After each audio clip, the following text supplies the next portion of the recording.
Well, good evening. I would like to call this meeting of the Temecula City Council to order. And we had, our prelude music was Nolan Cosmal. Nolan. We could hear you, Nolan, but when you had your music up on the piano, on the music stand, I could only just see the top of your head. But we knew you were there, and it was lovely. Thank you very much. So this evening, we're going to have our invocation by Chaplain Brad Inman of Calvary Chapel Bible Fellowship, followed by the flag salute. And I know the agenda says Councilmember Mike Nagar, but I saw VFW Representative Hernandez in the house. There he is. Would you like to come down, please, and do the flag salute after we have our invocation? Thank you very much. So if we could have Chaplain Brad Inman of Calvary Chapel. Good evening. If we'd stand for the invocation and the flag salute, please. Mayor Edwards, distinguished members of the City Council, ladies and gentlemen, would you please join me in prayer? God, we're so grateful for the blessings you have given this city. Lord, we have a low unemployment rate, we have a low crime rate, and we have a vibrant economy. We are so grateful. Lord, thank you that we can meet together this evening and not fear persecution. We can make decisions in a democratic society. Lord, we're grateful for that as well. Lord, we know you appoint all governing authorities, and we are grateful for the men and women on the council that you've appointed. Lord, I ask that you would give them wisdom, knowledge, insight, discernment, and sound judgment to keep making the appropriate decisions going forward that would benefit the city, most importantly, glorify you. And Lord, we are just grateful that you would allow everybody to make it home safely from this meeting. And we ask these things in Jesus' precious name. Amen. Amen. Thank you.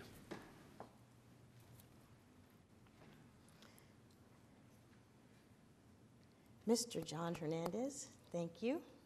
This was a surprise. Thank you very much. I appreciate it. All together, I pledge allegiance to the flag of the United States of America and to the republic for which it stands, one nation, under God, indivisible, with liberty and justice for all. Thank you. Thank you. You may be seated. And Madam City Clerk, could we please have the roll call? Councilmember Comachero? Here. Councilmember Nagar? Good evening. Councilmember Ron? I'm here. Councilmember Stewart? Here. Mayor Edwards? Here. We have several presentations and/or proclamations this evening. This is a very special one. Is Emma here? Emma Stork, here she comes. Come on down, Emma. Emma was named the Prudential, she received the Prudential Spirit of Community Award, which is given by Prudential, the Prudential Corporation, to emphasize the value of volunteer community service to encourage all young Americans to contribute to their communities. Over 31,000 young people across the country participated in this year's program, and Emma, who is an 8th grader at St. Jean's, was recognized as a distinguished finalist in the 22nd Annual Prudential Spirit of Community Awards for being named one of the top youth volunteers in California. She raised over $5,000 for childhood cancer research and collected toys for Children's Hospital through Colors of Compassion, an Awareness Week and ribbon selling drive at her school. Emma accomplished her mission by visiting all preschools through 8th grade classrooms at her school to encourage participation. And we're so proud of you, Emma, for earning this very distinguished award for your exemplary service to your community, and we wish you continued success in your promising and bright future as an entrepreneur or a salesperson or a CEO or President of the United States. So I'm going to come down and present this to you, and can you elaborate, as I'm walking, elaborate and tell the council and everybody at home a little bit more about your project and what inspired you to do this. Can you do that? Okay, go ahead. When I was in 6th grade, I met a young girl through competitive cheerleading who was diagnosed with brain cancer at the age of 4 years old. I was really touched by her and how her family had to spend so much time at the hospital night after night with her, and she was so strong, and now she's recovering. And by her, I went to my principal and I asked her if I could please start a fundraiser that would help raise money for other kids who are suffering from childhood cancer. And she said, we could probably make something work. And she asked me to come up with ideas. And I came up with making small cancer ribbons that you can pin on your shirt, sew on your shirt for really simple, just for 50 cents. And I started collecting toys as well as selling these ribbons at my school and talking to all the preschoolers through the 8th graders about how they can stand up and also make changes in your community with like whatever might be close to their heart, whatever foundation it may be. And yeah. Wow, that is remarkable. So here's your certificate of recognition and appreciation on behalf of the city of Temecula. We are so proud of you, and we know St. Jean's is very proud of you also, so you get a big mayoral hug. Good for you. Oh my goodness, that's awesome.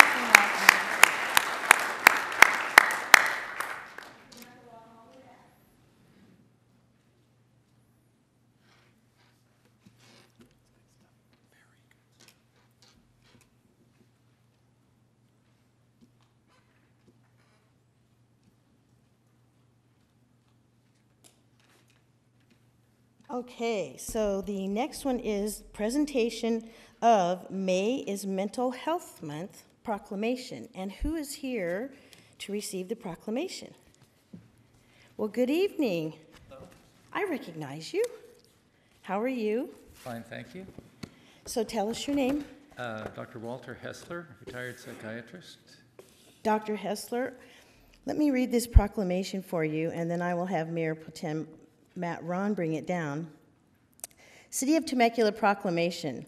Whereas mental health is part of a person's overall health and wellness, and whereas 1 in 5 adults experience a mental health condition in any given year, and 1 in 17 adults lives with mental illness, such as major depression, bipolar disorder, or schizophrenia, and whereas approximately 1/2 of chronic mental illness begins by age 14 and 3/4 begins by age 24, and whereas long delays often occur between the onset of symptoms and when individuals receive help, and whereas early identification and treatment can make a difference in successful management of mental illness and recovery, and whereas it is important to maintain mental health and learn the symptoms of mental illness in order to get help when it's needed, and whereas every person and community can make a difference in helping end the silence and stigma that has surrounded mental illness and discourages people from seeking help, and whereas public education and civic activities can encourage mental health and help improve the lives of individuals and families affected by mental illness. Now therefore, I, Mary Ann Edwards, on behalf of the City Council of the City of Temecula, hereby proclaim the month of May 2017 to be Mental Health Month. And thank you so much for your activism. I know we've seen you here many times on behalf of the people who suffer from mental illness. So Mayor Pro Tem Ron is going to bring this down to you, and could you go ahead and tell us what's going on in the areas of mental health? Well, one particular thing going on I want to tell you about, and I've left some flyers with the city clerk, and I'll say a little bit about... You want to put a flyer down on the table, and well, we can get a picture? Of them, over there. But we can put it on TV. If you put it on that table inside the little... See that? It's in Spanish, so want to do English? Sure. Then we can flip it over and do Spanish in a second if you want.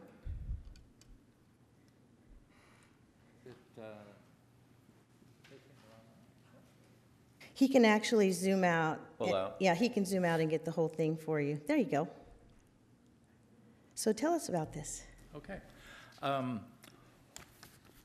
Actually, I'd like to first thank you for this proclamation. It has symbolic value, but it is so real and so important. You look at those numbers, and then you think, from that, you extrapolate to how many families would have, how many family members would be involved, how many people in a workplace would be involved.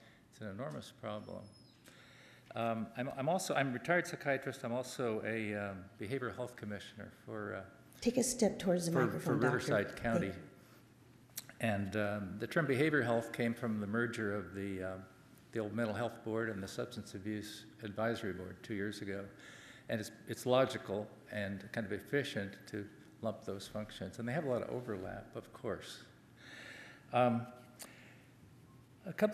just want to mention a couple of sobering statistics.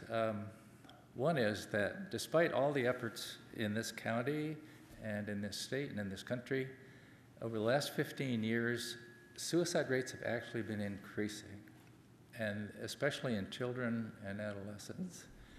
And to me, I mean, I think there are toxic features in American society that you could write a book about that. Maybe somebody has. Another one is that young people can expect to live longer than they could if they were born 50 years ago or 100 years ago. That's true because of advances in medical science and better public health, fewer smokers. Trouble is, in the last, I don't want to say the wrong thing, at least in the last year, perhaps more, that curve has actually gone down. Younger people do not, on a statistical basis, expect to live as long as they did. I think the main culprit there is addiction to heroin and prescription opiates with overdoses. There are other factors too. So it's a huge deal. And so this proclamation will be displayed at the annual May's Mental Health Month event at Fairmount Park, Riverside, May 25th. It's a Thursday from 1 to 5. I've mentioned it before here.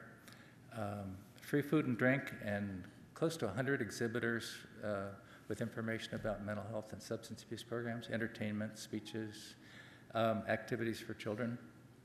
But Riverside County is so large, both by population and geographically, that there's actually 3 regions, and each region has its own,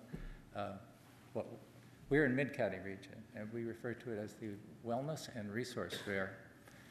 And as you can see, it's Saturday, May 13th from noon to 4 at Fossfield Park in Paris. And this little flyer is printed in English and Spanish, and I left them a stack of them with the city clerk. Please pick them up, not just one, pick up several.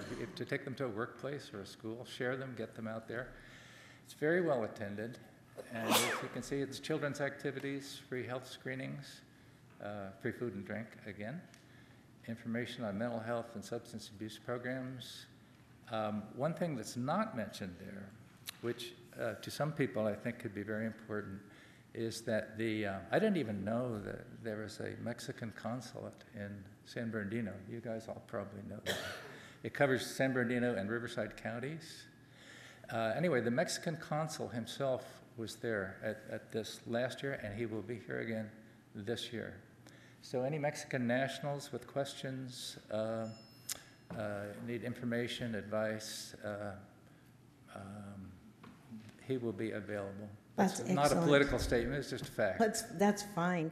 So thank you, Doctor, for all you're doing to raise awareness, and it's through education that we will be able to make improvements and to help people reach out when we can recognize in our family members and our coworkers that something's wrong. Let us all be able to reach out and offer a helping hand and provide those resources. So on behalf of the City of Temecula, thank you very much. Thanks. Thank you. Thank you, Matt.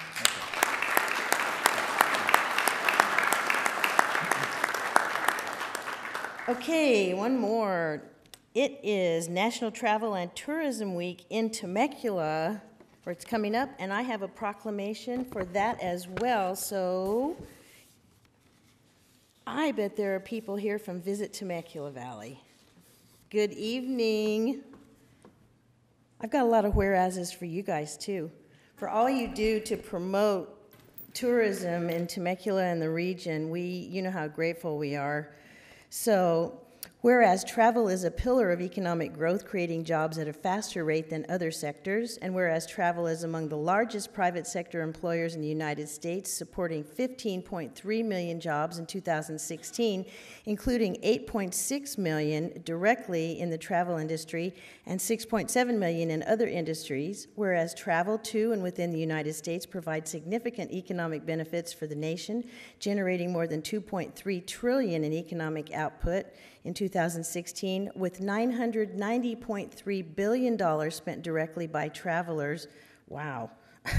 Whereas travelers spending directly generated tax revenues of $157.8 billion for federal, state, and local governments to support essential services and programs, whereas Temecula generated $696 million. We are so close to that 700 million mark in travel spending and directly generated tax revenues of $21.8 million for state taxes and $7.7 million for local taxes, with 2.7 million visitors and 1.3 million overnight stays and more than 7,000 tourism jobs, whereas international travel to the United States is the nation's #1 services export. In 2016, travel generated $246 billion in exports, creating $87 billion trade surplus for the United States. There's going to be a test of all these numbers when I'm finished. Whereas meetings, events, and incentive travel are core business functions that help companies strengthen business performance, educate employees and customers, and reward business accomplishments, which boost the U.S. economy. Whereas leisure travel, which accounts for more than 3/4 of all trips taken in the United States, spurs countless benefits to travelers: health and wellness, creativity, cultural awareness, education, happiness, productivity, and relationships, and sleep deprivation cures. I added that. Now, therefore, I, Mary Ann Edwards, on behalf of the City Council of the City of Temecula, hereby proclaim May 7 through 13, 2017, to be National Travel and Tourism Week in Temecula. But I don't think we all should take that week off. I think we have to stay here and work. So on behalf of the city, you know how much we appreciate everything you do to promote tourism in the valley and the region. And so, Cherie, tell me what's going on, and Mayor Pro Tem Ron is going to make another trip down there. Thank you, Mayor, City Council members, city staff, and ladies and gentlemen. I'm Cherise Manning. I'm Chairman of the Board for Visit Temecula Valley, and I'm joined by Annette Brown and Rebecca, some of our staff members. I'd also like to recommend our CEO and President, staff members, and my several Board of Directors, if they could stand. I see them. Hi, guys. Thanks for coming. We are very excited to receive this proclamation from you and for Tourism Week in Temecula. You may not know, but it is National Tourism Week throughout the United States, and it's also California Tourism Month. And the figures that you put out were really impressive, and just to recap that, we're about to surpass $696 million, and that supports 7,390 local jobs. And we believe we're just getting started together as a community to enhance our residents' quality of life and provide the amenities of a world-class destination. So far, 2017 is on track to once again exceed our expectations with national and international coverage and increased tax revenue and more than 1,000 new jobs. So new, exciting things are on the horizon, and we look forward to working with you and partnering with you as we go forward through this next year. And all those beautiful pictures that you're sharing on social media, I'd like to get out. Please hashtag California Tourism and Visit Temecula Valley so we can get the word out to everyone out there what a beautiful destination that we have. So thank you so much. We will do that. Thank you, Cherise, and team, and everybody at Visit Temecula. Kim, guys, thank you so much. Madam Mayor, if you wouldn't mind maybe holding up the cupcake. I believe those are courtesy of our friends here. Yes, and if you can see, it has a lovely grape cluster on it, you know, and that's, everybody knows that's what I need is another cupcake. So it is beautiful. I will take this home and I will save it for tomorrow, and then Dr. Edwards and I will probably have this for breakfast. There are cupcakes as you exit, if anyone's interested. So thank you. High schoolers, did you hear that? Yeah, they're all nodding their heads. I see thumbs up in the audience. Very good. Thank you, Visit Temecula. All right, we do have a presentation by WRCOG for the Platinum Tier Level Achievement in the Western Riverside Energy Leadership Partnership. So, hey there, how are you?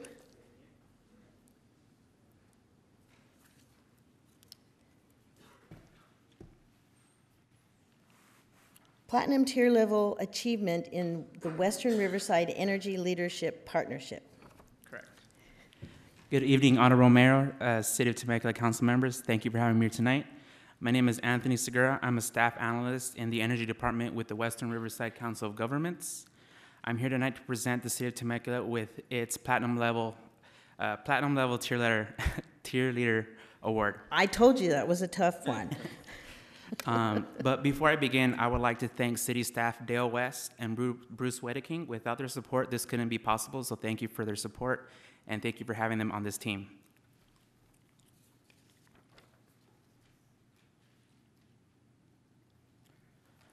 Tonight, we're going to be talking about a few things, starting with the short background of the partnership and SCE's energy leadership model. However, majority of this presentation will focus on the numerous opportunities that the City of Temecula has done within its implementation of energy efficiency projects. I would like to note that at the end of the presentation, I would like to welcome Mayor Edwards to come down and take a commemorative photo as we present the Platinum Level Award. A little bit of background. Back in 2010, WRCOG, 11 member cities, including the City of Temecula, and SCE entered into an energy efficiency partnership. In 2013, the City of Eastvale and Southern California Gas Company joined in this partnership, and in early 2017, the cities of Corona and Moreno Valley also joined the partnership. The mission of the partnership is for partnering cities to lead by example by being leaders in the fields of energy efficiency, by identifying and implementing energy efficiency projects in municipal operation facilities, as well as promoting community outreach events to promote the idea of energy efficiency and providing energy tips to its members. On the electric side, Edison has an energy leader model which stands upon 4 tiers. So we have value, silver, gold, and platinum. This partnership is composed of 5 different elements, and to start things off, for enhanced rebates, as cities progress up in tiers, they unlock additional rebates larger than that of previous tiers. For technical assistance, as a member of the partnership, we are able to provide technical assistance funded through both Edison and the gas company to have energy engineers come and provide energy audits in the city's facilities to identify energy projects and implement those to achieve those savings. For our strategic plan support, through the partnership, we are able to assist in developing and integrating energy efficiency strategic plans to help meet state and local energy goals. For marketing and outreach, the partnership team works with city staff to identify city events and promote energy efficiency tips and other programs that the utilities have to educate the residents. And lastly, for administration, WRCOG administers this program working closely with the utilities and city staff. This comes at no cost to the city, because we work hand in hand with this partnership to promote energy efficiency. And now the real reason why I'm here. City of Temecula achieves platinum. Back in 2013, my program manager, Tyler Masters, provided a presentation to provide the city with its gold level participation. In order for the city to reach platinum level, the City of Temecula had to save over 92,000 kilowatt hours and also conduct a community event and enroll 20% of its facilities in an SCE demand response program.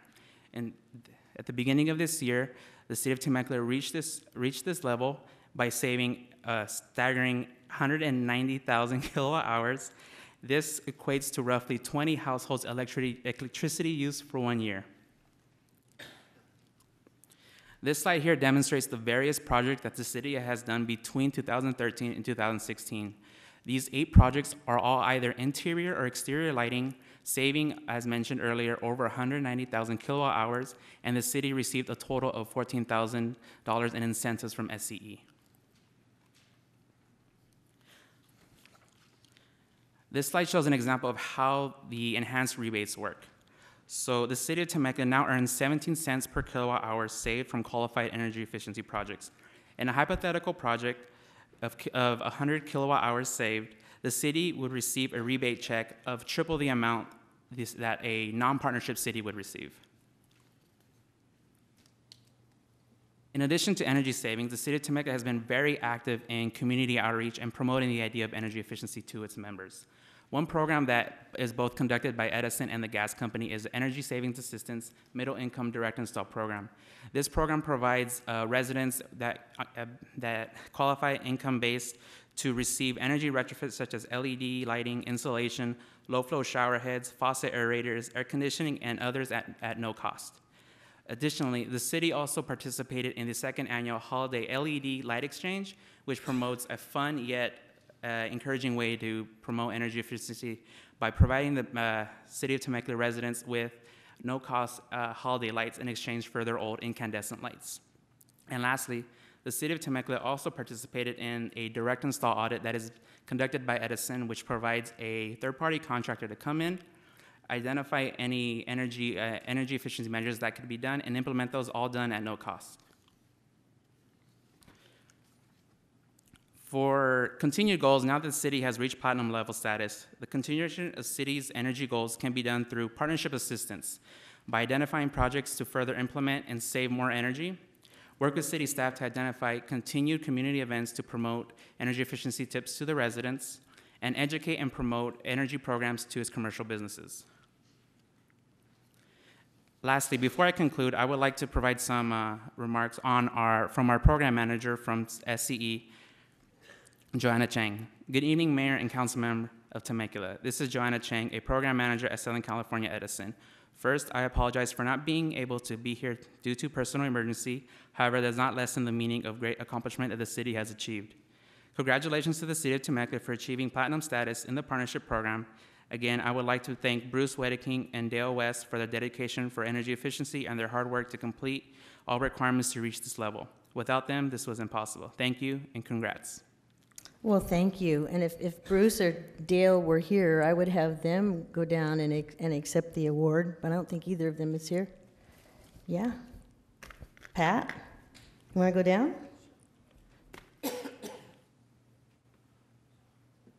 I think this is very fitting.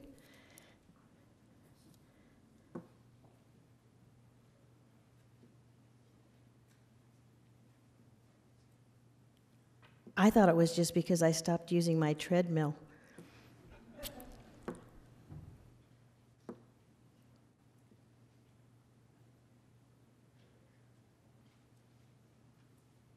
The City of Temecula does remain dedicated to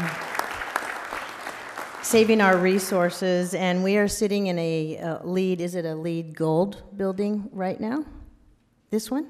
Yes. So, and those goals will continue. We'll continue to set new goals when we achieve previous goals. So thank you very much for recognizing the efforts. Staff has done a wonderful job. So thank you. Okay. Moving right along. Do we have any public comments? Madam Mayor, we have 6 public comments on non-agendized items. All right.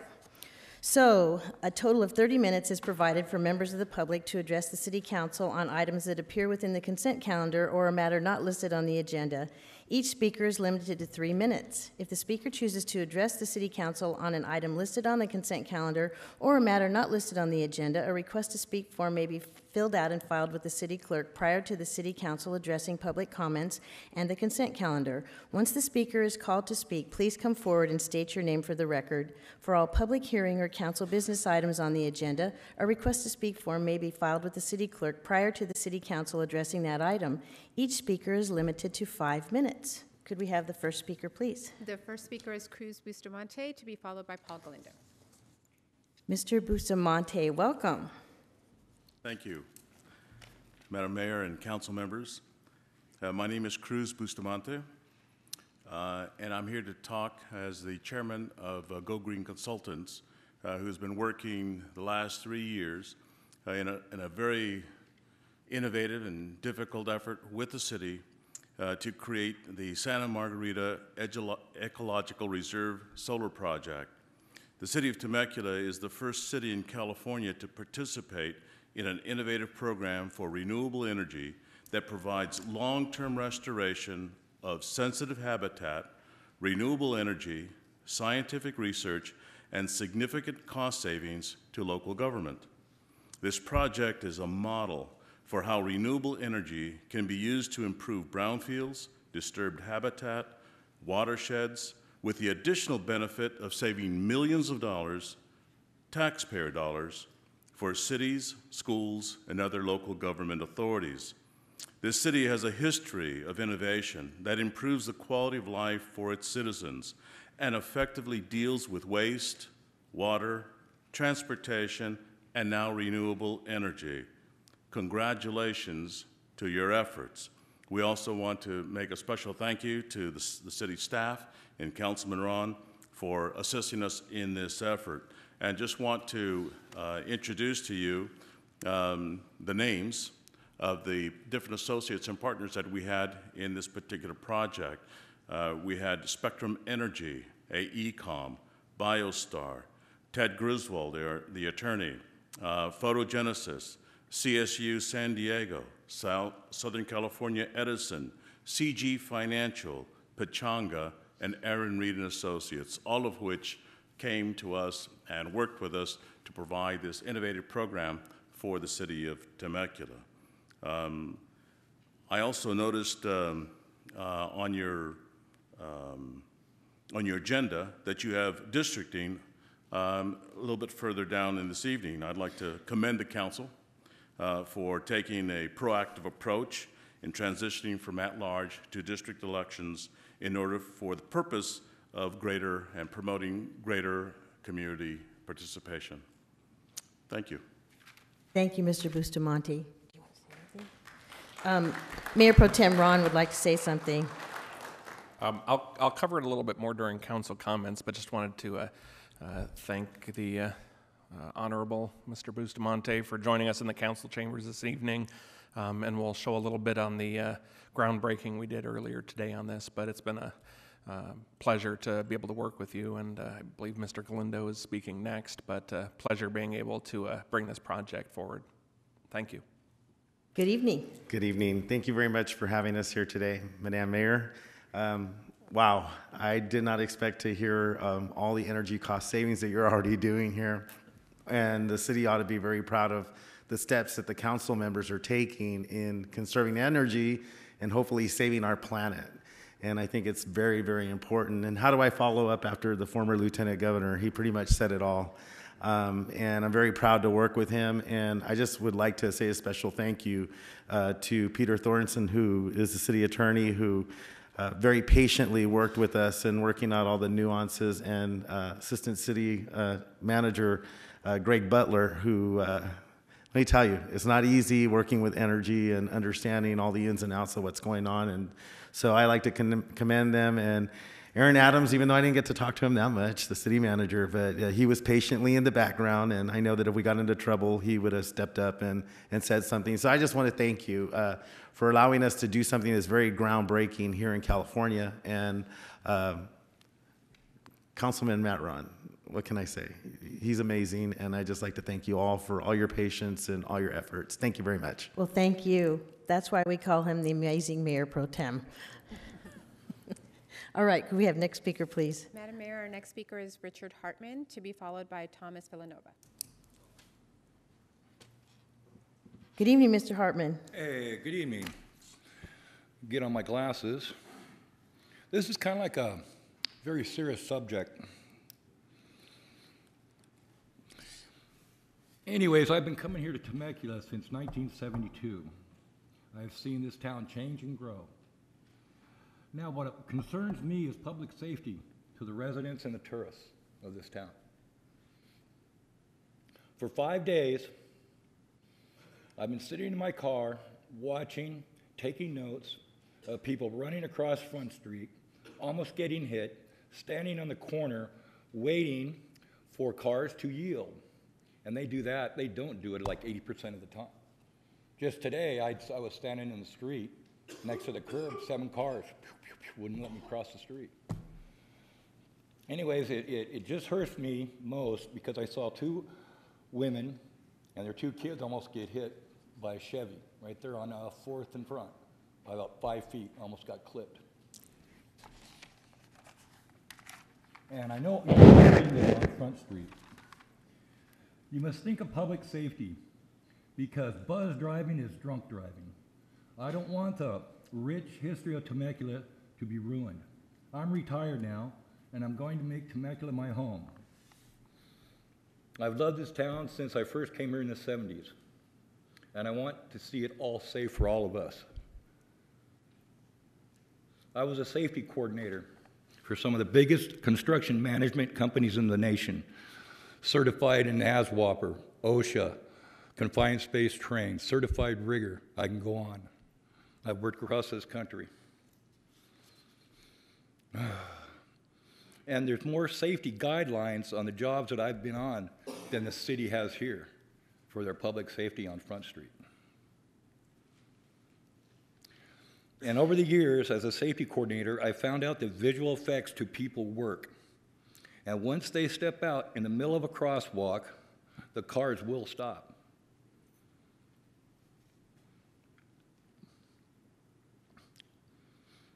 You know, just, all I can say is just do what's right, you know, follow your conscience. You know, I just want you to consider this, you know, very deeply. Because, you know, I'm a survivor. I was hit from behind at 47 miles an hour. Okay? And I was on top of her car for almost 500 feet. My leg in her back seat, my foot was twisted. I got a titanium rod in my leg. I have no more movement. Can't play golf anymore. But anyways, that's all I got to say, and I really want you guys to consider this. You only got maybe 5 intersections. It's just, you know, the crosswalks east and west, just right across Front Street. That's all I ask. You know, it's not much. I know you got the money in the budget. But Thank anyways, you, Mr. Hartman. Thank you very much. Welcome to Temecula. Thank you. Next speaker. Madam Mayor, the next speaker is Thomas Villanueva, to be followed by J.J. Petchel. Good evening, Mayor Edwards. Mr. Villanueva, welcome. Members, city staff. First of all, I'd like to tell you thank you and we appreciate what you do. I am the Scoutmaster for Troop 309 in Temecula, and tonight I have my scouts with us working towards 2 merit badges. They're working out towards citizenship of the community and communication merit badges, which are Eagle Scout requirements. They're having an opportunity to see some of the great work you're doing in Temecula, and we'd like to thank you for that. And hopefully they'll have the opportunity to leave here with some future ideals for some Eagle projects that perhaps we can do for the community. So on behalf of Troop 309, we'd like to thank you for allowing us to be here tonight, and please keep doing up the great work that you're doing. Well, thank you very much, and we will look for you, gentlemen, when you get your Eagle Scouts, and we expect you to come back here so that we can present you with a special certificate and a special pin that we had commissioned just for Temecula Eagle Scouts. So as soon as you get your Eagle, come back and see us, and we'd love to honor you and recognize you. And thank you, Mr. Villanueva, for your service.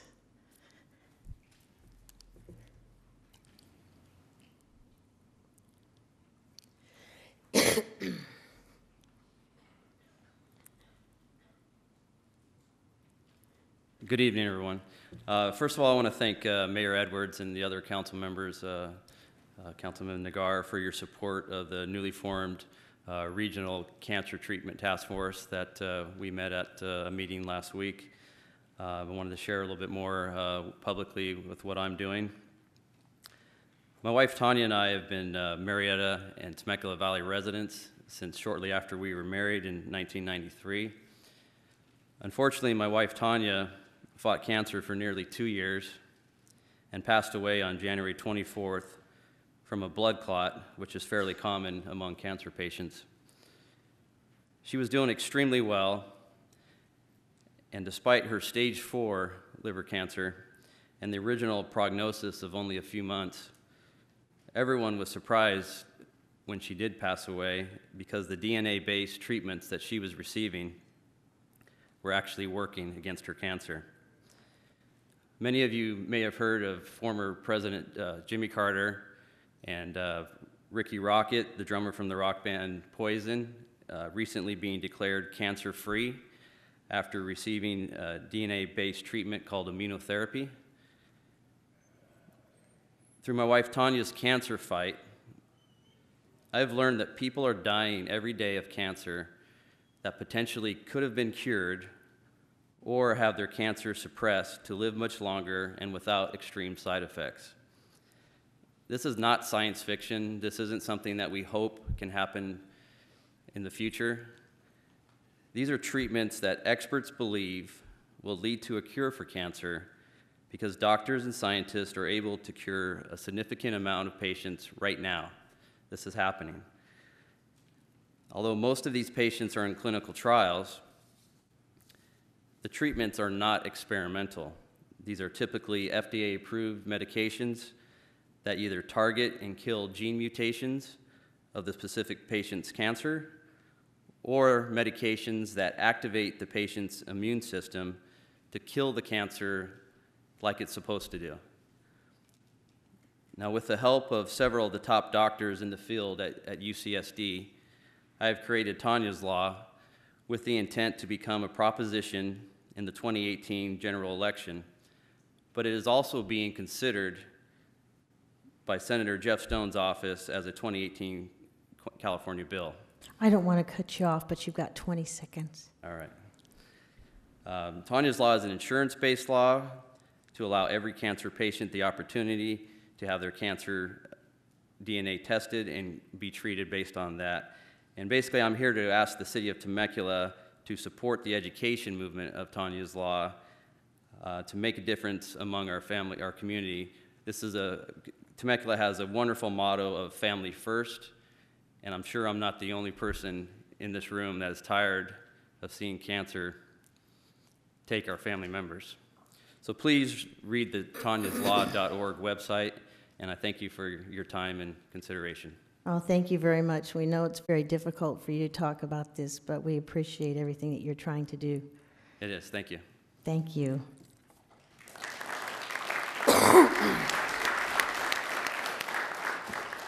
Madam Mayor, our final speaker is Steve Falk.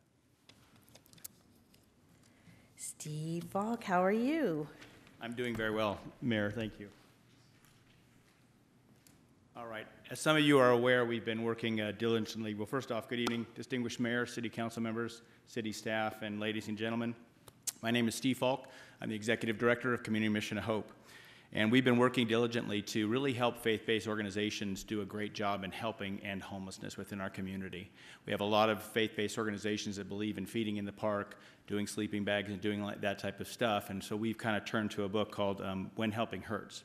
And so we've got that author who's going to be coming to us. So I'd like to personally invite each one of you to our seminar that we're going to have on September 18th.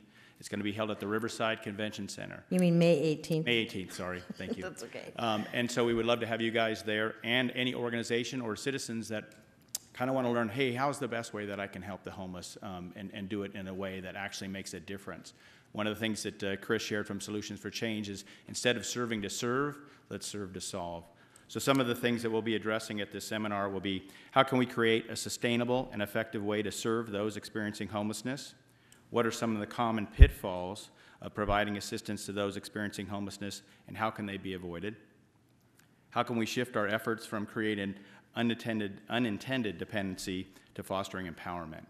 Our goal, again, is to get people towards self-sufficiency. So often they feel like no one else believes in them, so they don't believe in themselves anymore. So as an organization right on the front line here in Temecula, we're excited to bring this not only to our city, but also to the whole county. As my role in the COC, that's why we said, hey, let's put it in Riverside so all members of the COC and other organizations can participate. So we're really excited about that. The other thing, if I can do one other thing, so we hope you're able to do it, join us on that. The other thing I'd like to share is thank you for your consideration on the agreement we have coming up as a consent item, and also for the CDBG funds. I know we're hearing different words on what's going to happen from the new administration, but hopefully those will come through, and we again always thank you for your support and your consideration. So thank you all. Thank you, Steve, for all you've done to help the city work with the homeless population. And we know that sometimes helping does hurt, right, and it does enable, and our goal is to empower, not to enable. Yeah, without a doubt. So, thank you again for all your support, you guys, each one of you. God thank bless. you. All right. That was the final speaker, so we're up to city council reports, and Matt Ron, I see you're first in the queue. Yes, I am. Good evening. Thank you. Couple of quick things. First, I wanted to commend the city staff and Kevin, your team, for putting together with the Friends of Temecula Valley Museum just an outstanding event a couple weekends ago, celebrating the 100th anniversary of the chapel here in Old Town. Absolutely wonderful event. Really appreciate all the hard work that went into that. Second, wanted to commend the folks at Wolf Creek. Did a great event this weekend with the safety fair, and wanted to thank the police and fire and community services and all those that participated. A lot of people attended, and thank you for the invitation. I enjoyed being out there, and I look forward to seeing it again next year, hopefully. And then lastly, if could bring up the photo, just wanted to again thank our partners working with us on the renewable energy project that was spoken about earlier today. It's a pretty remarkable project. It's going to be supporting research and education in renewable energy for the next 20 years. It's projected to save the city of Temecula somewhere between, Greg, correct me if I'm wrong here, $50,000 and $60,000 a year, somewhere around there. Over the life of the project, well over $1 million in energy cost savings to the city. It provides habitat restoration. It removes eucalyptus trees, which are a high fire risk within our ecosystems. It just has all these benefits, and just wanted to really thank those partners and the city staff especially for putting up with, the last couple of years of trying to put this together. It wasn't an easy project, and it's something brand new that's being done in California, but certainly an exciting opportunity. I'm glad to see that the city is the first city to participate in this. Thank you. Thank you. Councilmember Stewart. Yeah, I attended what was called a fast pitch event, and it basically is, it's kind of like Shark Tank.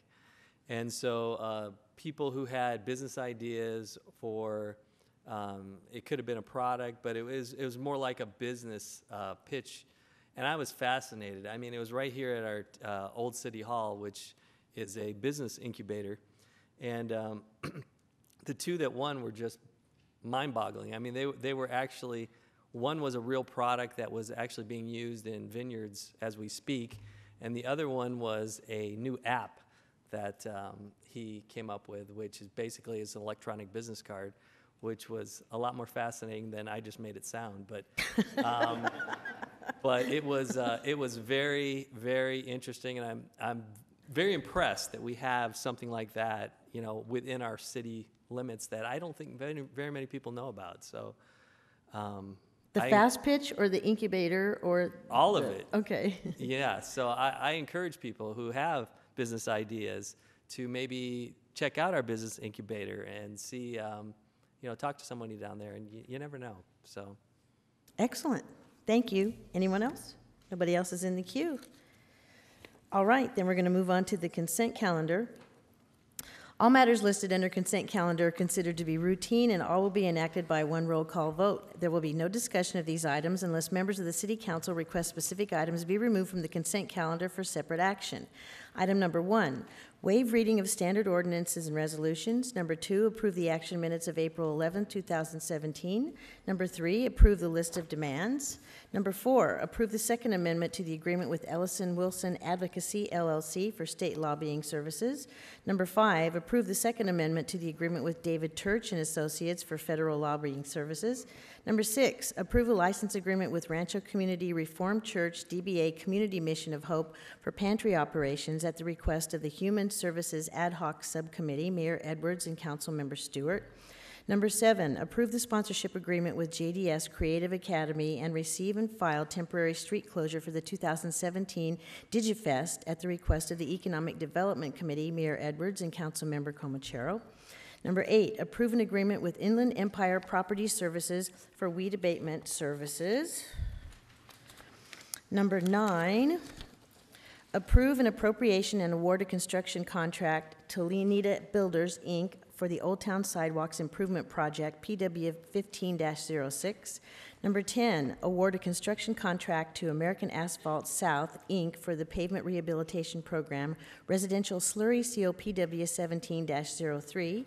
Number 11, award a construction contract to Ortiz Enterprises, Inc. for the Interstate 15/State Route 79 South Ultimate Interchange, PW 04-08.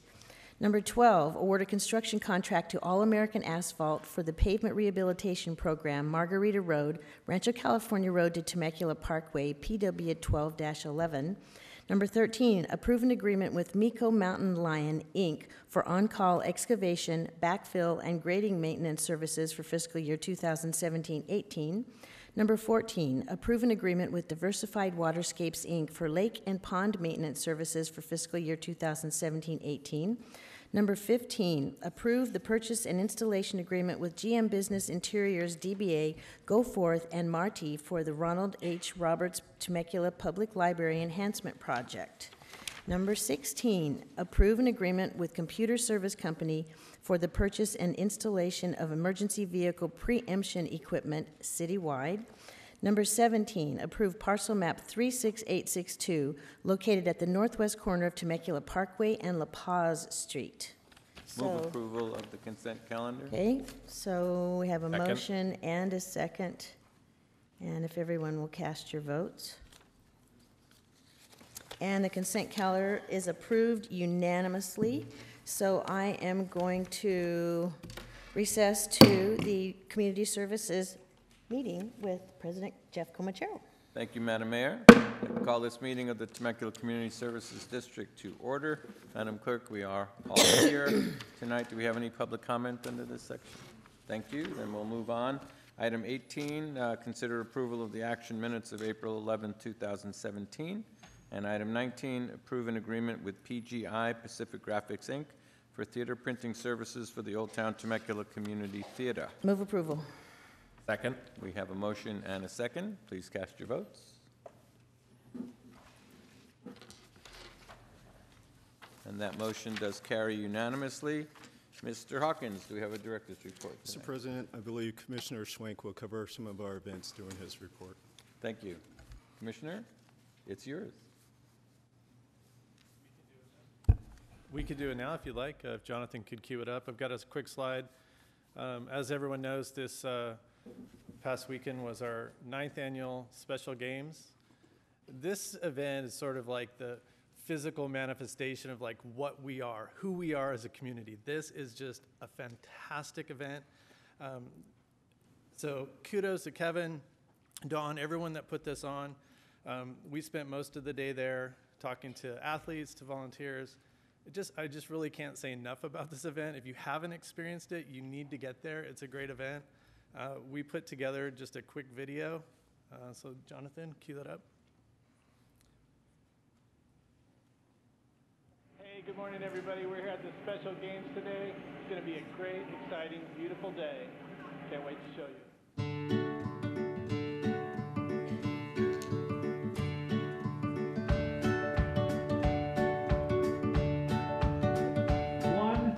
Good morning. Temecula Special Games 2017.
Unbelievable outing, unbelievable time. The city just does a great job with this event, best event of the year.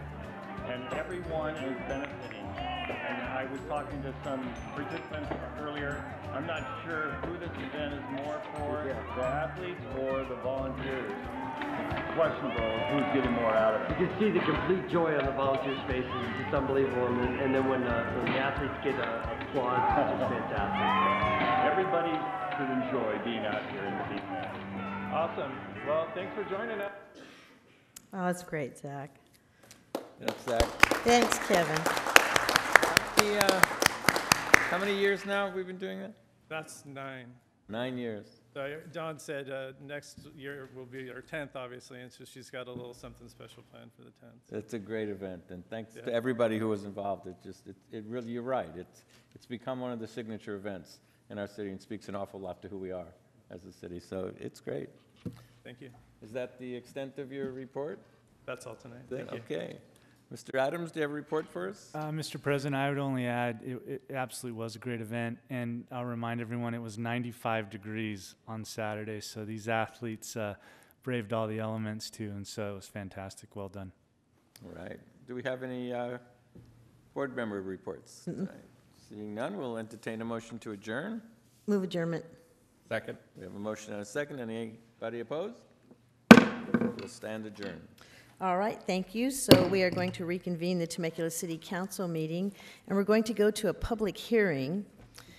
Any person may submit written comments to the City Council before a public hearing or may appear and be heard in support of or in opposition to the approval of the projects at the time of the hearing.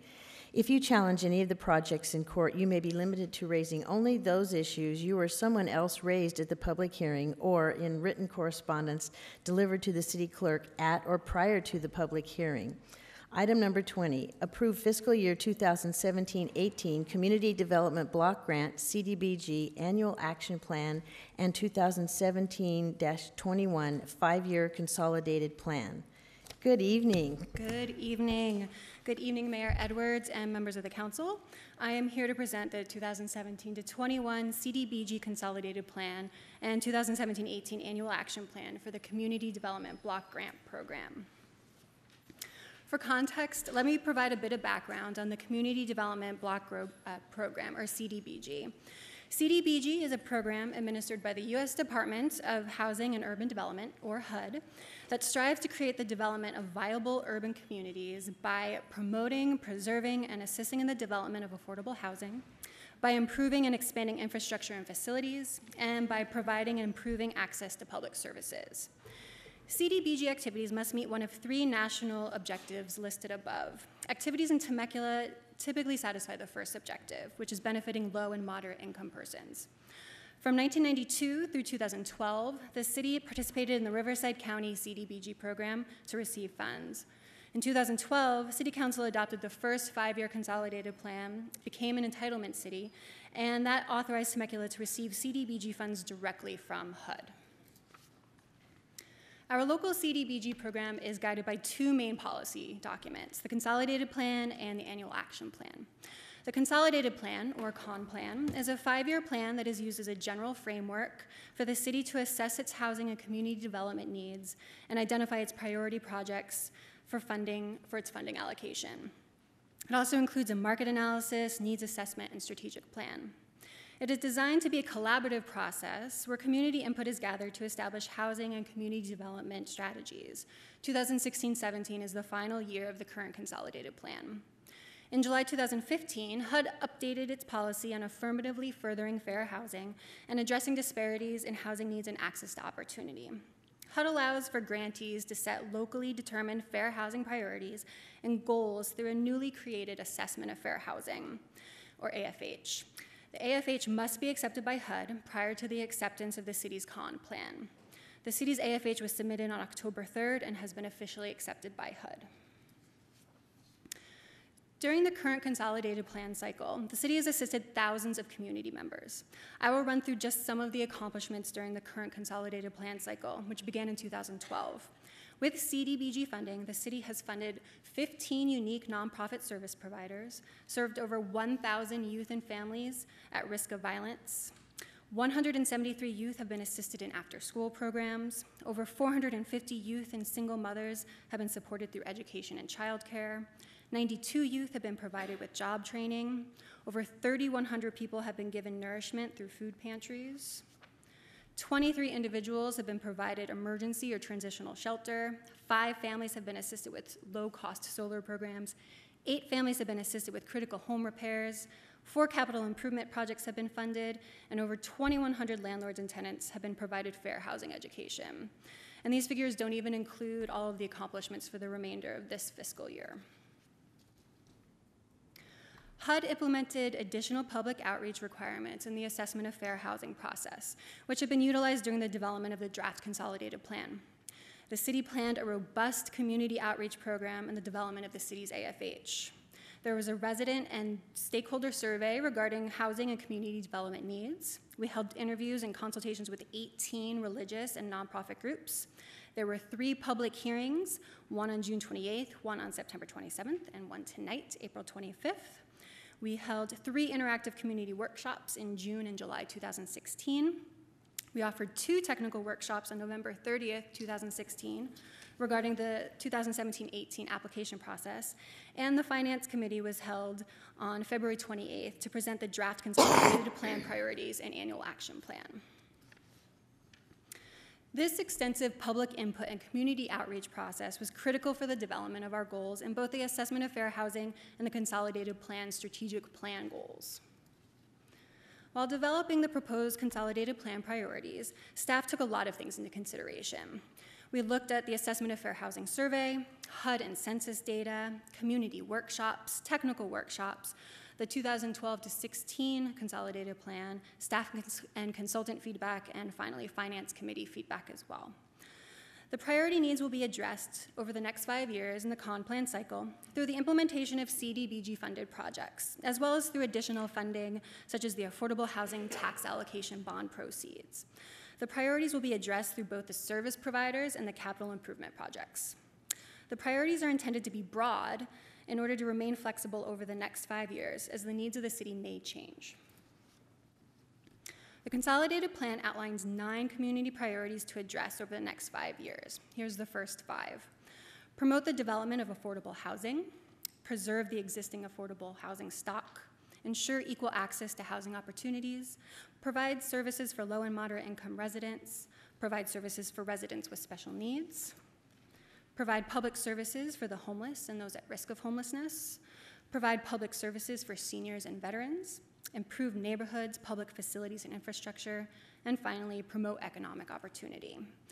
As I mentioned, these are meant to be broad and all-encompassing so that the city can remain flexible over the next 5 years.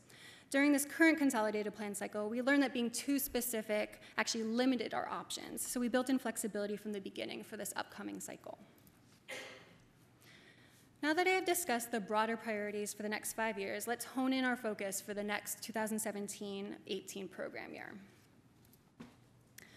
While the consolidated plan provides the overarching framework for our CDBG goals and activities, each subsequent action plan defines specific projects for each program year and how the city intends to utilize the allotted federal funds to address national objectives and priority needs identified in the CON plan. Before I talk about the specific funding recommendations for 2017-18, there are several external factors at the federal level to keep in mind. Congress has not yet completed the appropriations process for the 2017-18 CDBG program. For this reason, the action plan reflects an estimated allocation of funding. When the federal budget is approved, the CDBG allocation may decrease from what is currently presented in the draft action plan. Any adjustments resulting from the approved federal budget will not require any additional public review, as our action plan has outlined that the city will adjust individual subrecipients' funding proportionately, just as we have done in the past. Because, unfortunately, the current proposed federal budget indicates the possibility of the elimination of the entire CDBG program nationwide, it is recommended that no CDBG funding shall be expended prior to receiving notification of the official allocation from HUD. So, taking all of that into consideration, the best estimate of the city's allocation is the same allocation of CDBG funds for this current fiscal year, approximately $515,000. The allocation is broken up into 4 areas. The city may spend up to 20% of the allocation, approximately $103,000, on administrative costs. This includes staff time and our consultant fees. A maximum of 15%, or approximately $77,000, may be spent on nonprofit public services. We have roughly $2,300 of unallocated funds from previous fiscal years, and we also have $25,000 from the Rotary Park funding to reprogrammed for this upcoming year. These unprogrammed funds can only be reprogrammed towards capital funds and capital projects. The remainder, or approximately $362,000, may be spent on public capital improvement projects. The total funds available will be approximately $543,000. The city received 14 public service funding requests totaling roughly $211,000. The city also received one request from Habitat for Humanity for housing activities that may utilize capital funds that will be discussed later in the presentation. As I mentioned, a maximum of $77,353, or 15%, may be allocated for public services. The CDBG funds are spent on low and moderate income Temecula residents. The Finance Committee recommended that the following public service providers receive CDBG funding for 2017-18. The Assistance League of Temecula Valley, $5,000 for Operation School Bell. Boys and Girls Club of Southwest County, $5,000 for the Before and After School Care for Kids program. Fair Housing Council of Riverside County, $16,810 for the Comprehensive Fair Housing Program. Hospice of the Valleys, $5,000 for the Senior Assistance Program. Michelle's Place, $10,000 for the Breast Health Assistance Program. Rose Again Foundation, $3,000 for Kids of Summer Kids SOAR Program. SAFE, $10,000 for Creating Safe Families. Senior Citizen Service Center, $5,000 for Emergency Food and Temporary Assistance. Team Evangelical Assistance Ministries, $10,000 for the Temecula Community Pantry. VNW Circle of Care, $5,000 for the Circle of Care Food Ministry. And Voice of Children, $2,543 for the Court-Appointed Special Advocate Program. The remainder of our CDBG allocation, approximately $362,000, can be used towards public infrastructure projects. As I mentioned earlier, the city received one application for housing activities for $25,000. This is the fourth year that Habitat for Humanity has applied for CDBG funding. Because of the demonstrated need for these services in the community to help keep homes affordable, it is recommended that funding Habitat for Humanity with $25,000 for capital projects. In addition, there are 3 City of Temecula proposals for capital funding. We have the new Economic Development Micro Enterprise Assistance Program for $50,000, the Inez Sidewalk Improvement Project for approximately $137,000, and the Old Town Boardwalk Enhancement Project for $150,000. With that, staff recommends that the City Council adopt a resolution approving the 2017-21 5-year consolidated plan and 2017-18 annual action plan as an application to the U.S. Department of Housing and Urban Development for community development block grant funding. That concludes my presentation, and I am available if you have any questions. Thank you. Are there any questions? Matt, go ahead. Can you give us a brief update, if you're aware, what the status is on the federal side for funding? Sure. We anticipate hearing as early as May, but it could be as late as July. The initial proposal was to eliminate the entire CDBG program as part of the cuts to HUD, but we have not heard any follow-up proposal since then. And I just have a comment later. Thank you. Okay, are there any other questions? If not, then we will open the public hearing, and I see we have 2 requests to speak. We do, Madam Mayor. The first is June Early, and June is to be followed by Kim Goodnow. Hi, June. How are you? Very good, thank you.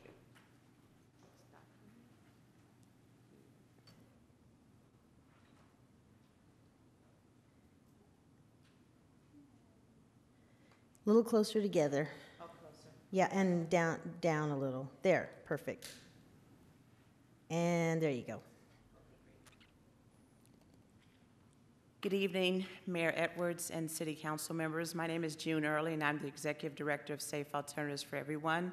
And we are requesting funding and would like support for our Police Activities League program. which is our violence prevention program that we have held at our agency for the past 10 years. Our agency overall provides domestic violence services for victims and those that are at risk of domestic violence.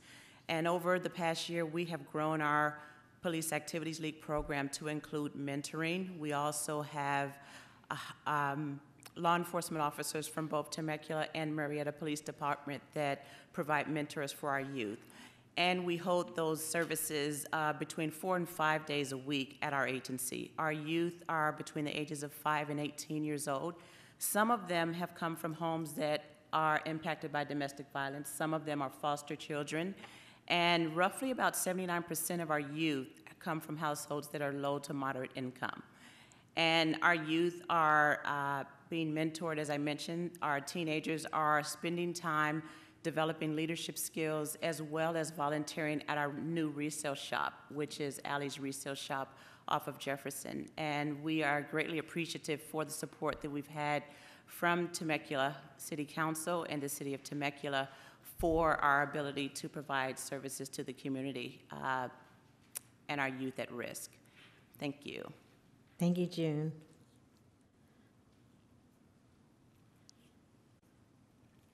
I'm good now. Hi, Kim. Good evening, Mayor Edwards, council members. I'm Kim Goodnow. I'm the Executive Director, Michelle's Place Breast Cancer Resource Center. It's so nice to see all of you, and I just want to thank you for your support on so many levels, the women that are facing breast cancer in our community. But for tonight and for the Community Development Block Grant funds, it would cover our Breast Health Assistance Program. This is our second year of requesting funding from the city for this program through CDBG, and hoping the feds will not cancel that program. We will be providing breast health care services to women in our community. So that includes everything from bras, prosthesis, hats, scarves, support groups, diagnostic services, mammograms, ultrasounds, pretty much whatever they might need. Michelle's Place either has it or will find it for them. So thank you for your continued support. Just in the first quarter of this year, just to give you a number, we've served 174 women in January, February, and March of 2017. So it's making an impact, and on behalf of all of them, I thank you guys for your support. Thank you, Kim. So I see no further speakers in my queue, so I will now say we're in a public hearing. So if there's anyone in the audience that has not filed a request to speak, I'm going to give you an opportunity to come up and speak on this item in the public hearing. Going once, going twice. All right, then we will close the public hearing, and Mayor Pro Tem Ron is in the queue to speak. Thank you. Just a couple of thoughts as we're talking about this. I know the proposal out there is by the administration is to cut this program, and that'd be quite a tragedy, I think, in a lot of respects. I know a lot of the commentary is related to its apparent lack of demonstrated results, but I would say from our city's perspective, this community development block grant program has substantial benefits to our community that are well demonstrated, and we just saw two wonderful examples of that. Thank you for speaking tonight. Given the fact that we're sort of approving an extended agreement with our lobbying firm in Washington, D.C., if we could reach out to Turch & Associates as well, and perhaps staff could put together a bit of a briefing on the successes that this program has had for our city, because I think much like the redevelopment agency funds that the city used over the years, Temecula stands out as an example of how this program is done well. And so I'd like to at least see if there are opportunities to make sure that our message is provided to those that are making these decisions in Washington, and that we highlight Temecula as an example of how to do things well, and hopefully help preserve some of these valuable funds that help support our community programs. Thank you, Matt. Councilmember Comachero. Thank you, Mayor. This is a subject that is very close to what I've done for the last 15 years, working with the National League of Cities on their committee to help preserve community development block grant funds, CDBG funds. It's been an uphill battle every year, and Matt, you're right. Congress is continually questioning the lack of measurable results, but I think it goes beyond that, and some of the conversations we've had on the Hill This is the only program, federal or state, I believe, that allows us as cities the flexibility to use these funds as we see fit. They come with very, very few restrictions. The main attribute of the grants are that we use them for the public benefit, particularly in low-income areas. But in that context, we can build infrastructure, we can do what we're doing tonight, and give out grants to worthy community nonprofits. I'm tired of fighting this battle. Matt, maybe you want to take it up. When we started back, I think it was 2002, we started to lose funding. We went from $5.7 billion in the program down to, I think the last number was 2.6 or 2.7 billion. Every year they've shaved a little bit off, and every year they said they're going to do away with it altogether, and we've worked to at least preserve what we could. I'm really concerned this year. I think all of us are, and for very good reason. This is the last program that should be cut. And while we're sending that mission to our lobbyists and our representatives, by the way, in Congress, we've got to send the message that we really do know what's best for our own local citizens, because our boots are right here on the ground, and they're not. And while we appreciate the fact that they want public funds to be spent well, we all do, but I think we all would contend that there's no better place for those funds to be utilized and for those decisions to be made than by the governments that are most local to the people, and that's all the citizens, all the cities in America. So if you have it in you, do a little fighting for us and send a letter to your congressmen, women, senators. Tell them how important this CDBG program is to cities like Temecula. Thanks. Thank you, Member Comachero. In the 3 times that I have been mayor of Temecula, I have traveled to Washington, D.C. twice as a participant in the National Conference of Mayors. And these are mayors from cities across the United States, and it's small cities all the way up to the larger cities, Chicago, Boston, New York, Miami, Los Angeles, San Francisco.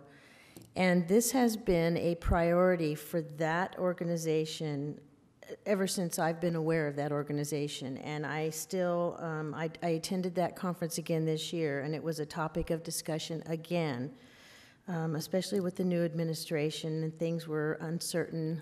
And so that was one of the initial rumors, if you will, that was floated in Washington. And then it was actually confirmed in a meeting that we had with Vice President Pence while I was at the Conference of Mayors. So while we are still unaware of whether or not the funds will actually be cut, or if they're cut, the degree to which they will be cut, there are many organizations on the ground in Washington, D.C. fighting for these funds, and the mayors of the cities across the United States is one of the most vocal organizations, along with National League of Cities, which advocates for cities. So we always say local control is best, as Councilmember Comachero said, because we know what our city needs. And we work so closely with our nonprofits, and they do things that cities can't do and shouldn't do, providing so many different types of services to people in need. So we'll continue to monitor the status of CDBG, and we'll voice our opinion through our lobbyists and also through the U.S. Conference of Mayors. So, gentlemen, are there any further questions? Peter, what's my protocol on this public hearing item? Do you need to read it? No, I don't need to read it. You just need to entertain a motion to adopt the resolution. All right, gentlemen. Move item 20. I have a motion, and I need a second. Second. Okay. And cast your votes. And the vote is unanimous. Thank you very much. All right, we'll move on to City Council business, item 21. Approve an agreement with California's Sculpture Academy and accept donations from the Veterans of Foreign Wars Post 4089 for the construction of a memorial in honor of Temecula's fallen heroes at the request of Military Ad Hoc Subcommittee Councilmember Comachero and Councilmember Stewart. So who is doing the staff presentation? Our senior management analyst, Erica Russo, will provide. Hi, Erica. Hello, Mayor. Good evening, council members, Mayor Edwards. The item before you on the agenda this evening is to approve a contract with the California Sculpture Academy based out of Fallbrook for the fabrication and design of a memorial in honor of Temecula's fallen heroes. This initiative was started with the Military Ad Hoc Subcommittee in order to honor Staff Sergeant Louis Carden, who was killed in action on March 19, 2016, in the service of his country. And I'd like to take just a moment and welcome his father, Mr. Fred Carden, who is here with us this evening. The following rendering was developed by sculptor Austin Casson following months of discussion with stakeholders and multiple iterations of the design. Here, the artist's rendering depicts the memorial at the duck pond, which is where it will be situated. The memorial comprises 5 key elements. First, an uplit flag, which is illuminated by ground-level lights located behind the steel tower.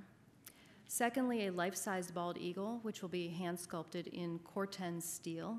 Both the eagle and the tower are sculpted in this weathering steel, which is intended to weather to this patina you see here. A commemorative plaque which will honor those who have been killed in action, Temecula residents. Currently, we would be honoring 2 individuals, Staff Sergeant Louis Carden, who was killed in Iraq in 2016, and Corporal Christopher Singer, who was killed while serving his country in Afghanistan in 2012. The military service seals will be rendered in bronze and arranged at the base of the pillar. And finally, a battlefield cross, which is a traditional symbol to honor those who have been killed in action. An interesting note about the battlefield cross is that this one will be created by the Veterans Art Project, which is a project sponsored by the California Sculpture Academy, specifically to employ veterans to learn traditional sculpting techniques. At this point, I'd like to introduce Commander John Hernandez from the Veterans of Foreign War. They have been instrumental in their support of this project throughout the entire process. That includes invaluable technical expertise that they brought to bear at numerous meetings, helping us make sure that the, Commander Hernandez, would you mind grabbing the check? Thank you. That they brought to bear at numerous meetings, and tonight that extends their financial support. Commander, gentlemen, thank you. Mayor, councilman, gentlemen, I want to thank you guys very much for including me in the planning and the guys behind the scenes. I know you two work very hard, and I really appreciate that, getting this going. Mr. Carden, can you come up, Louis? This means a lot to a lot of people, not just within the post. If you look to my left here, you see the commander of the American Legion. We have a VFW motorcycle club. There's a lot of people that aren't here tonight. If I would have found an envelope big enough, I would have sent the check, okay? But I have my son here who's has to get ready for school tomorrow, so we're gonna want to present you this check with a lot of work, a lot of gratitude, and a lot of thanks to everybody here tonight. Councilman Comanchero, thank you for getting me involved. Thank you for letting me take part of this. It's because of you getting the ball rolling on this. I appreciate it. I think it's fitting for the subcommittee members who have worked on this project to come down and accept this check. So, gentlemen, would you please go down? Sure, but you know, could I ask, I saw Mr. McCracken in the back, and when he was on the council, he had a lot to do with getting this rolling too, and maybe you can join us. Oh, Chief, I didn't see you in the back. Come down. And while they're coming down, I'd like to thank, first of all, our VFW is wonderful and is so sensitive to the needs of our local veterans, and you know how much we cherish and honor our veterans. And the motorcycle, I call you the motorcycle guys because I see you every time there is you know, a tragedy that we want to recognize and honor families, or if there's a celebration, you know, when we cut a ribbon on a new house for a wounded warrior or anything like that, you guys are always there. And it's so wonderful that you take care of your own and the veterans of our community and really of the region. So thank you for all that you do to honor and care for our veterans. We appreciate it, and we appreciate your service more than we will ever be able to say. So, subcommittee members and Chief McCracken. Yep. You have to pose for a good picture now. Now, Kevin, get them all set up. Council, it gives me honor and pleasure to present this check. Why don't, you know what, let's do this right. Come up here, And come up and stand in front of the dais right here. And so that way you can take it from a little bit of a distance. Now, are you good? Awesome. You can hold it up higher. I don't care if you can't No, a see little me. lower. That's fine. It gives me pleasure in presenting this check for $10,000 towards the memorial for our veterans, our fallen veterans of this city. Down a little on the right. You're on the right. There you go. Make sure it's straight. So no, I thank you very much. There's a lot of work that's gone into this. There's a lot more work that's going to go into it. And I know it's going to get done correctly and it's going to get done right. And I appreciate all your efforts and all your works. Mr. Carden, Fred, my friend, I know you'll be there every step of the way. Oh, yeah. And there's no words. Mr. Carden, we appreciate you being here so much and for being such an important part of this memorial. It will forever remember your son and all that he has given for our freedom and for our country. And you know that you're an adopted part of this community. I've told you that before. And so you are welcome here anytime, and you have our telephone numbers, and you know to call us if there's anything ever that we can do for you.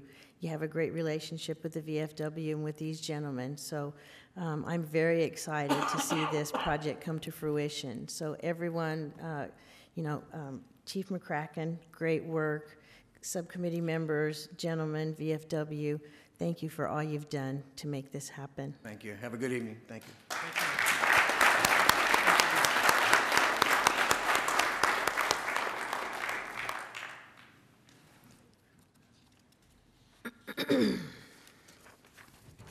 Okay, item number 22, update on the Senior Services Master Plan process. Madam Oh, Mayor? did I skip one? If we can get a motion on the last item to go ahead and approve the Oh, agreement. we didn't, huh? Yes, you may. I was Since ready we're to still move on that on item without before approval. our friends, our military friends leave. John, thank you. I know that the VFW is, it's not like some other organizations or businesses around town that have a big checkbook and just can write checks and support things, and God bless them, that's great. But I know how hard you work to raise that $10,000, so. Yeah. My friend, thank you very much. Thank you.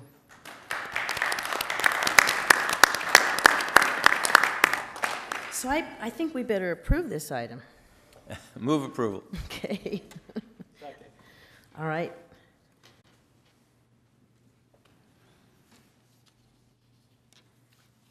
And it's unanimous, of course. Okay, thank you, gentlemen. Now moving on to item 22. Update on the Senior Services Master Plan process at the request of Mayor Pro Tem Ron. Another great project. Once again, Erica Russo and our Human Services Supervisor, Yvette Martinez. Thank you.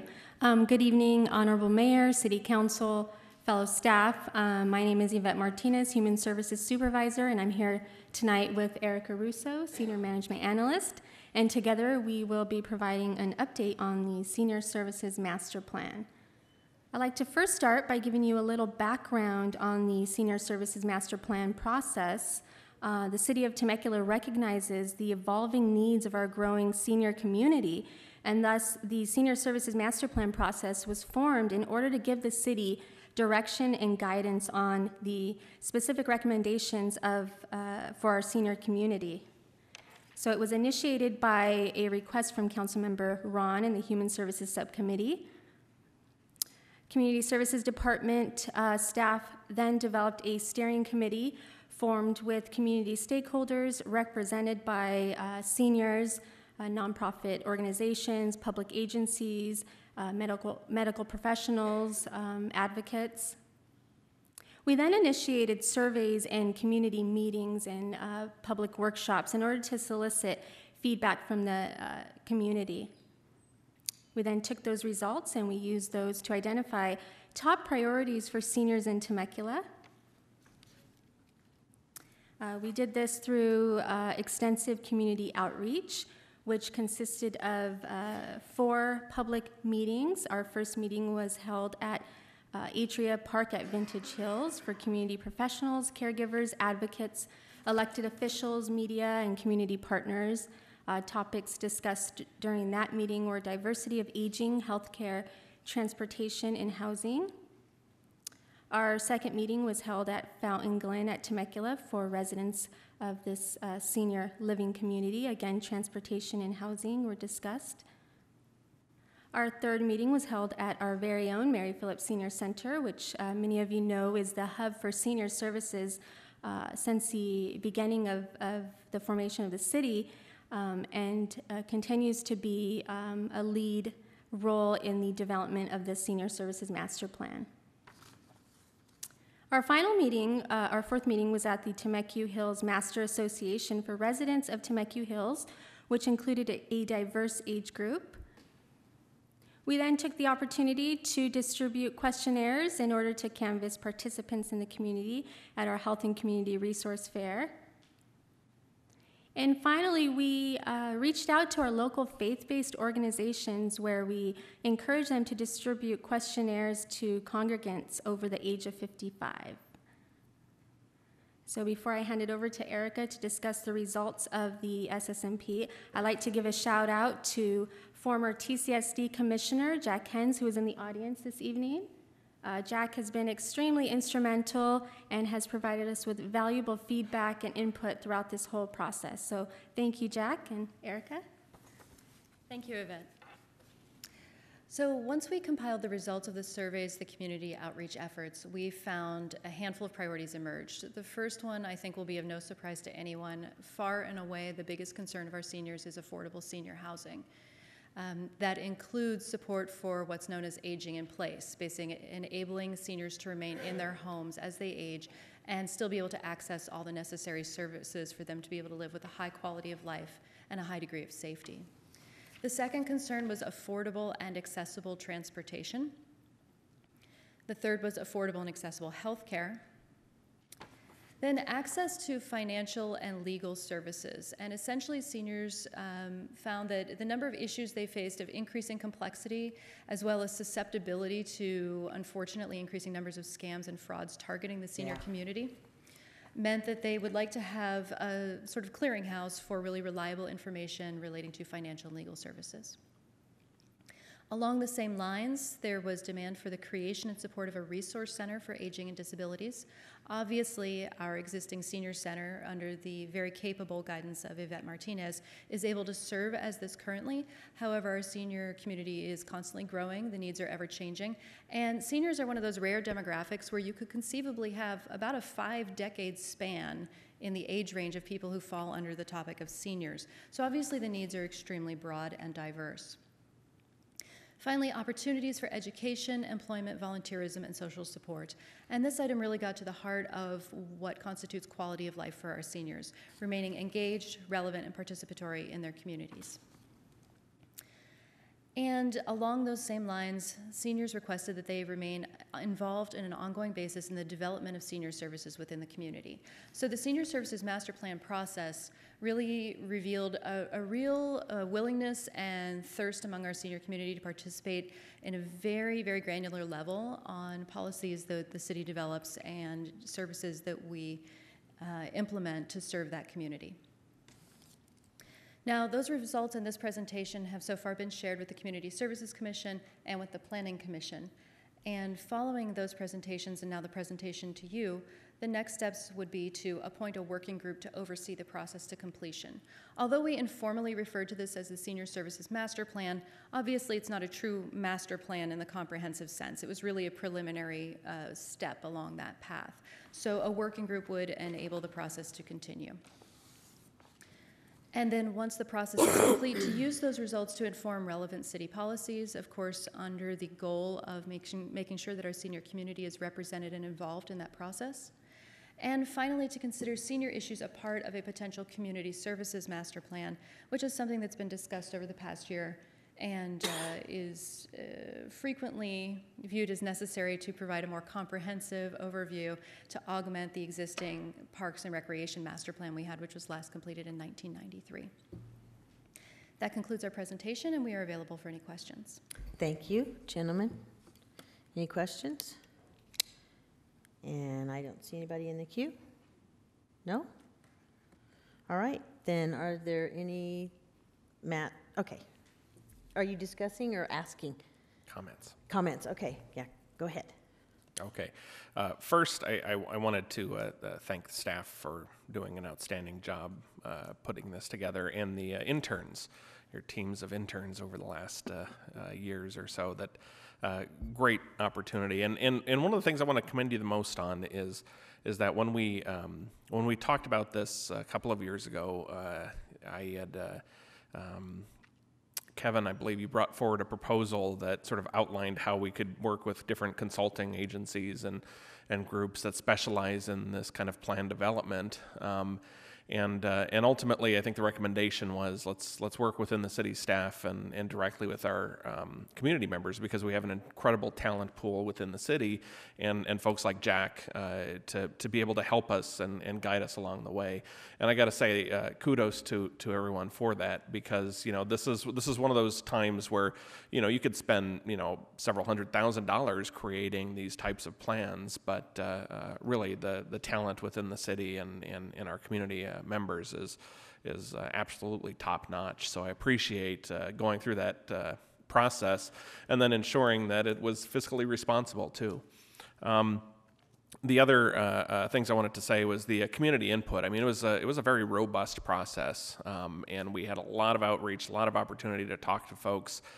Jack, I wanted to thank you again for all your help in this. I know it's been a bit of a challenging, sort of long, drawn-out process, but your patience, we appreciate it, and we look forward to continuing working with you. I also wanted to thank Peg and Jimmy Moore as well, because their participation in this was absolutely instrumental in helping see this through and getting the community support. The interesting thing that emerged on all of this was at one point we were going to reach out to the development community and sort of talk about the results of the community surveys and talk about how the development community could step up to meet the needs of our seniors' housing. And sort of organically throughout the last couple of years, now all of a sudden we have multiple proposals for senior communities and senior housing. We just spent our last minute dealing with the affordable housing and senior projects there as well. And one of the, I think, most remarkable things that came out of this process was as we started having this community conversation, the community listened, and our developers and landowners listened. And now the housing portfolio that we will see emerge over the next several years is incredible, and it's really going to meet one of the biggest needs that we have for our senior community in Temecula. So again, kudos to those folks as well for really listening to the city and doing a development project that is really spot on. I see this document as it's, sort of reaches its fruition as a couple of things. One is I would love to see it incorporated into a community services master plan, and would love to see that emerge from your group, Kevin. But I see it as a living document. This is something that we understand what's happening today with our population. We understand their needs, but recognizing that there is an opportunity for growth and change over time. And I see it more as sort of a guiding roadmap to improve and enhance the lives of seniors now and into the future. And I think what I've seen from the document really helps meet that objective. So again, thank you all so much. Thanks to the advisory committee and our community members for really stepping up and doing a wonderful job on this. And I look forward to seeing this move forward. Thank you. So, Madam City Clerk, I failed to ask if we had any public comments, but I know you would have signaled me had we had any. So, are there any other comments about this item? This is a receive and file item, so thank you very much, and duly noted. Thank you. Thank you. Okay, so on to item 23. Receive report regarding the California Voting Rights Act, authorize the city attorney and city clerk to commence the process of transitioning from at-large to by-district elections and approve related timeline. So can we have a staff report, please? Yes, thank you, Madam Mayor, council members. Over the last several years, cities, school districts, and community college districts throughout the state have been changing from at-large to by-district elections. to comply with the California Voting Rights Act, otherwise known as the CVRA, and/or to avoid litigation. Not a single jurisdiction has prevailed in litigation under the CVRA. Several jurisdictions have paid millions in out-of-court settlements, and all challenged jurisdictions have transitioned from at-large elections to by-district elections. In an at-large election system, each council member can reside anywhere in the city and is elected by the registered voters of the city at large. In by-district elections, each council member is elected by the registered voters of the district in which the council member lives. The city has been closely watching this trend and monitoring related legislation for some time. As you are aware, on January 1st, 2017, new statutes were enacted providing cities over 100,000 in population with the ability to change their election system from at-large to by-district elections through the legislative approval process.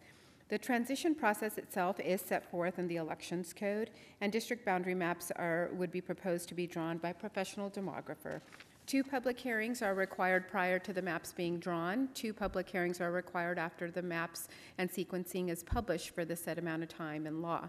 Community input is absolutely important to the districting process, and all residents are encouraged to attend hearings to provide public input. Based on this information, it is recommended that the City Council consider transitioning from at-large to by-district elections to mitigate costs associated with potential legal challenges under the CVRA as experienced by numerous other jurisdictions. That concludes staff's report. I'm happy to answer any questions, and we do have one public comment. All right, are there any questions? None? Okay, so we have a public comment. We do. One public comment, Skylar Temple. Mr. Temple, nice to see you again. Good to see you. Yes. Always good, you know. Good evening, Mayor Edwards, members of the council, staff, ladies and gentlemen. My name is Skylar Temple. I recently ran actually in this last election here in the city, and I know fully well some of the disadvantages of actually having an at-large election. One of the things that I found was communities of interest, and that's something that I hope in the districting process we're able to look into and hope to maintain those. For example, when I was actually campaigning, I found that Red Hawk and Wolf Creek had very, very different issues than, say, Harvest and other communities in the northern side of town. So I'm hoping that in the districting process that is found to be helpful. I'd like to also acknowledge both the city clerk, she has a monumental task at hand, and the city attorney for recognizing the possibility of litigation against the city, because I know that as was already stated by the staff report, it tends to be very costly for those jurisdictions. And that's all I have to say, and I thank the members of the City Council for considering this. Thank you. Thank you. All right, so no further speakers, and are there any comments on this item? Seeing none, I will entertain a motion. I move approval. There it is. And I need a second. All right, I have a motion and a second, and please cast your votes. Thinking about it.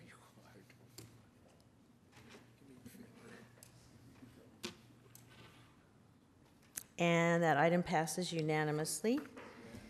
Thank you. So on to departmental reports. Anything?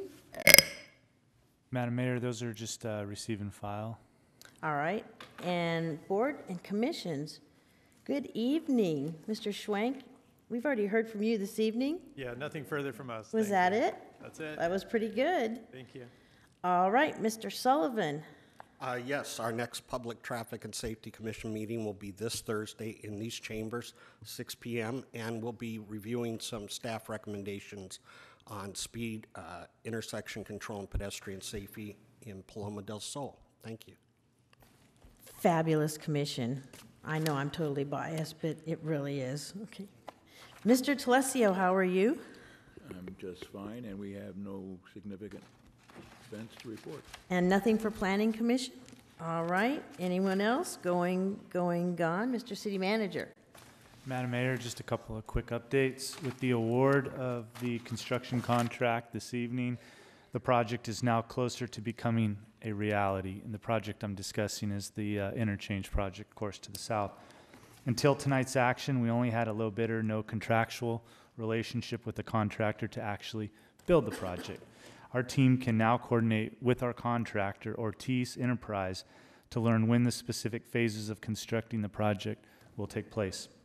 The community will see an extensive outreach campaign ramp up, email blasts, social media posts, flyers, newsletters. The city has also a dedicated website to make information available to all interested parties at www.temeculaca.gov/1579 South. Soon, a toll-free hotline will also be available as well. As specific components of the project draw near, changeable message boards will show up forewarning motorists of upcoming temporary closures on the I-15. When temporary closures are in place, they will typically be restricted to nighttime hours only to minimize the impacts to the traveling public, and signed detours directing motorists back to Temecula Parkway will be in place during any closures. We have already begun reaching out to those utilizing the project site as a de facto park and ride lot, and they will need to find alternative sites. There is a designated park and ride lot a little over a mile away at Rancho Community Church.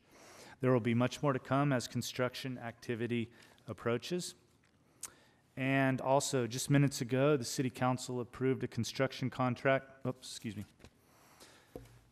It is a busy night for infrastructure projects, and the City Council just approved the construction contract to rehabilitate Margarita Road and also the asphalt repaving of over 50 miles of residential streets. And lastly, I just want to put a plug out there for Mayor Edwards. If you're interested in coming to the State of the City address on Thursday, May 11th at the world-class Pechanga Resort and Casino, tickets are available through the Temecula Valley Chamber of Commerce. This concludes my report this evening. Thank you, Madam Mayor. Thank you, Mr. City Manager. Peter, anything? Yes, we had a closed session tonight. We have no reportable actions All from right. the closed session. Then I see nothing other than adjournment, so I'll accept a motion and a second for adjournment. Madam Mayor, I'll make the motion, Mr. but I have a comment. Mr. too. Nagar? Yeah, thank you. It's unusual. We have a lot of young people in the audience, and I'm a little puzzled as to why they're staying so long. Yes, why are you here? No, which is all totally cool, but I wonder, are you guys from Temecula or from Murrieta tonight? That's what I thought. Okay, so I think in true Temecula style, we just want to say hi to them and welcome to Temecula. I figured you're from Murrieta, so thanks for being here. You young ladies as well? Good to have you all tonight. Oh, thanks for coming. Yeah. We love having you guys here. Yeah, and shout out to you because our Temecula kids leave at 8 o'clock. You're still here. And you guys are still here. Great. All right. So we have a motion on the floor, and A second by Mr. Comachero. a second. All in favor of adjournment? Aye. Say Aye. aye, Aye. and we stand adjourned.